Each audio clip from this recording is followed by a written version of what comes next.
Liz, nice to meet you. It's lovely to finally meet you in person. Associate Professor Jess Heerde. Thank you. Can I ask, first question, when people find out that you work in the area of homelessness research, what are people's reactions? People's reactions, people can go one of two ways.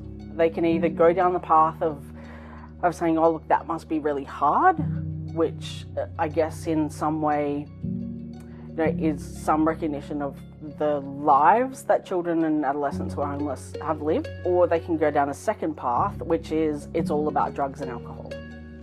So one, I guess, path that is very empathy focused, and one path that is quite blaming.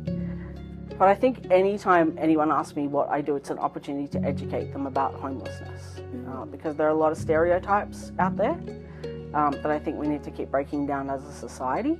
And if I have a chance to do that, then their initial reaction, their question doesn't matter. It's about how can I educate them on what's really going on for these young people. And I read somewhere that a piece of research said that homelessness does not discriminate. Is that true? Are there consistent factors which predispose people to homelessness? I think we need to think about two things there. The first part, does it discriminate? No, it doesn't. Certainly I've met young people from low socioeconomic backgrounds.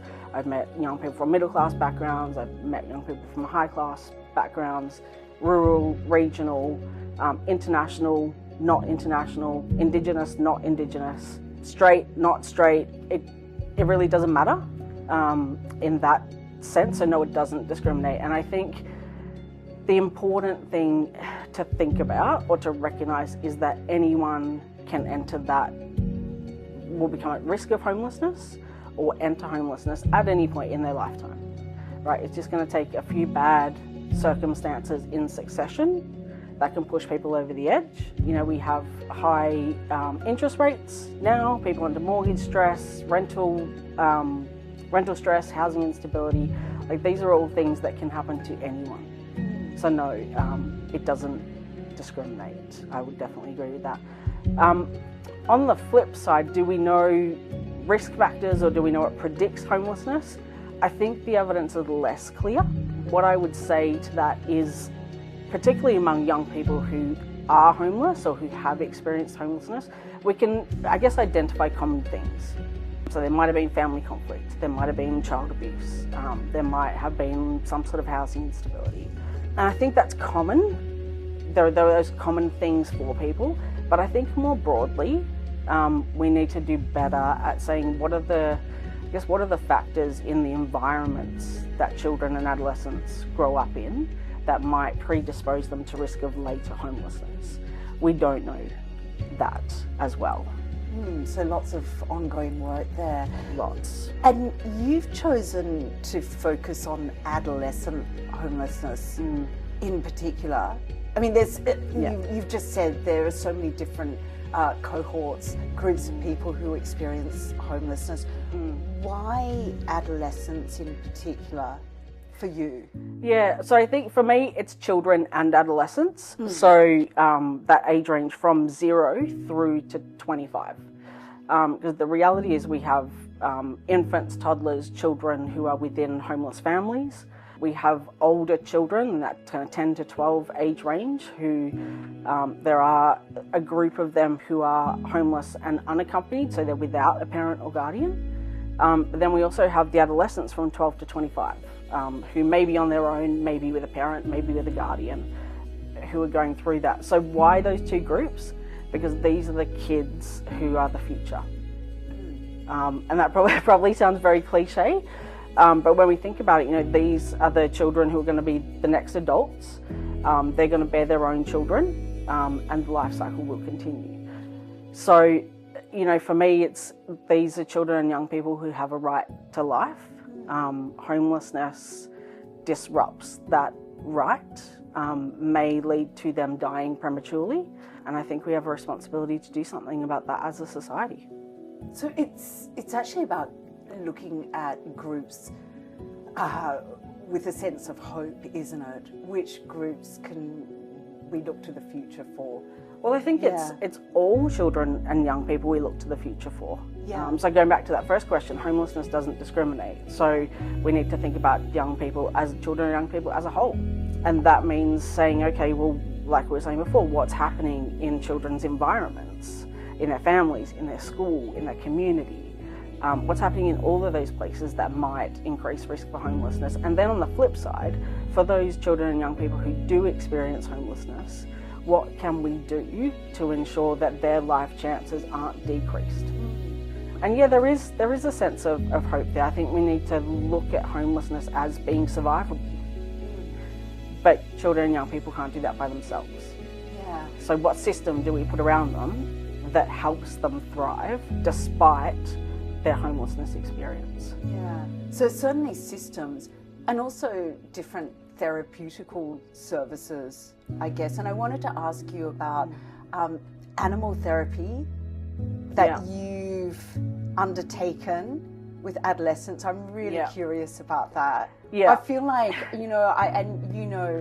Jess, that I have a black lab. Yes, pepper, you do. Yeah. And who you've seen online, and I just think just being with her and cuddling up to her at the end of the day. I mean, it is very therapeutical. Well, it gives you a sense of comfort, doesn't it? Absolutely. There's a sense of safety in there. Yeah. You can take her out for a walk and engage with your community. So yes, animal therapy. Yeah, so a couple of years ago, I was working with Melbourne City Mission and also Lead the Way Animal Assisted Therapy, because Melbourne City Mission and more specifically Front Yard Youth Services, which is in Melbourne CBD, was running an animal therapy program for their clients.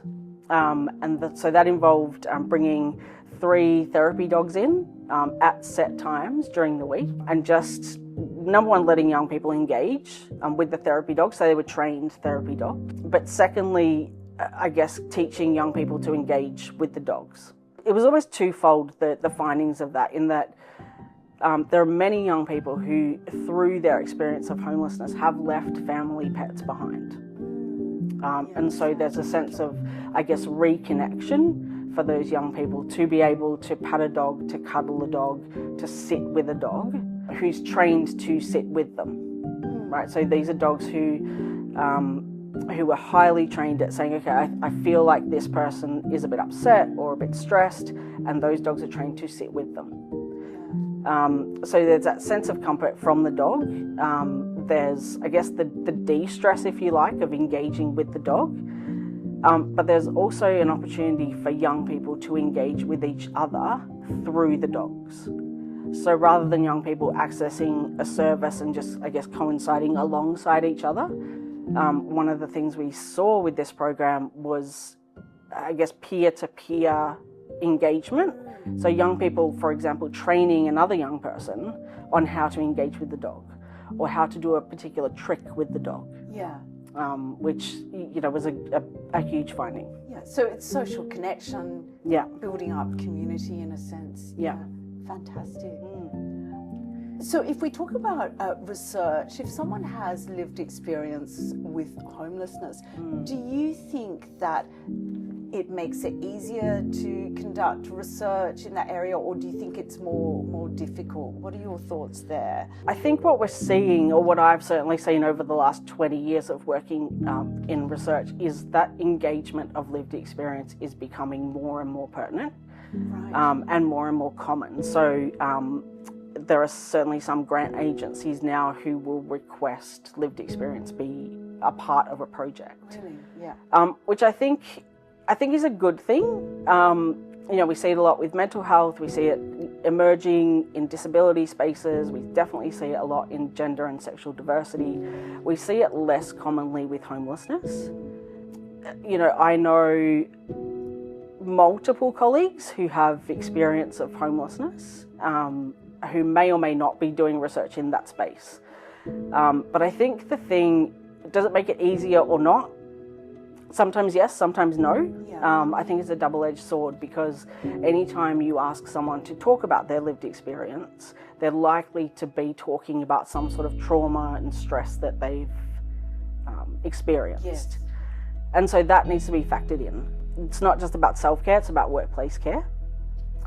But I think the other thing with that is, you know, people, particularly the colleagues I know who have lived experience, can be very particular about when and where that is shared. So with any lived experience project or engagement, I think it's important to say this person's been happy and comfortable to share what they've shared at this point in time, but that may not transfer to the next situation. Yeah. So we have to constantly keep checking in with people and give people the agency about when and where they want to share that experience. It's about respect. It's about respect, isn't it? Absolutely. Yeah. Right now in Melbourne, just walking around, I've noticed there are many homeless people in the CBD, and I'm always conflicted. Should we give money to homeless people as we pass by them? Should we not? Help me out here, because I don't know. Yeah. I don't know. Yeah, and I think a lot of people are in that situation. I'm actually not going to tell you what to do, because for me, you know, I think sometimes, and I've had this question from people, you know, should I give them money? And my response is always, really, that's up to you. But I think the thing that people need to remember is, if you give someone money, that doesn't give you the right to decide what they spend it on. I think that there's a kind of common thing with homelessness is of, you know, I'm not going to give people money because they might go and spend it on X, Y, Z. Yeah. Whereas I go, actually, that's not your decision. Right. Your decision is whether or not you give them money, and that's where it ends. Yes. Yeah. So for me, yes, I do. If I have change, I'm quite happy to give someone change. The other thing that you can do if you don't want to give someone money is, you know, you might be near a supermarket, you could buy them something to eat. Yes. You could buy them a bottle of water. One of the things I think we don't talk about is how thirsty people get when they're homeless. They haven't got the water bottle that we've got sitting right next to us. And so you could certainly buy them a bottle of water. Yeah. But I think the bigger question is, when you walk past them, what do you do? What choice are you making? Well, my question to you is, when you walk past people who look to be homeless, what do you do? That's a good question. Yeah, and my advice to people is always smile. Because this is a population who are invisible or who are looked down on, but at the end of the day, they're people. Yeah. They're our fellow humans, and kindness.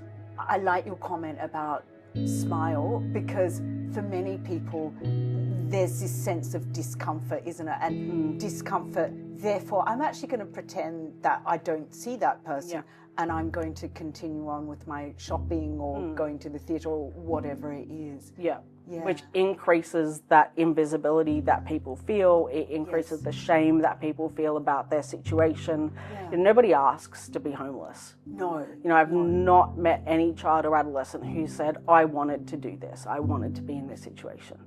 Jess, if you could wave a magic wand and get rid of homelessness in Melbourne, what would you do? Yeah, I think we need to be realistic as a first point. Okay, that's a big question. It's a big question. It's a big magic wand. It's a big magic wand, but I think, you know, I think there are two parts. I think we absolutely need to reduce the number of children and adolescents who enter homelessness. No question about that. I don't think we do that well as a society. I don't think that's through any not wanting to try, or, you know, having no endeavours to do that. I think we have some, but we need more. And I think we need more evidence to inform what to do. Which is, I guess, the work that my team is doing here at the Royal Children's and the University of Melbourne, saying, okay, well, what is it that we can intervene on at the earliest point in a child or adolescent's life that will reduce their risk of homelessness? Because if we can reduce the number of people who are entering homelessness, we reduce the pressure on systems. So the systems can more effectively cater for those children and young people who are homeless. We see homelessness in particular areas. Is it more prevalent in the CBD compared to rural areas, or are you seeing pockets of rural homelessness? I think the numbers can tell a story. Okay. And I think you can put a story around the numbers. Okay. In my experience of working with children and adolescents, they may have come from rural areas, but they've come to the CBD for services.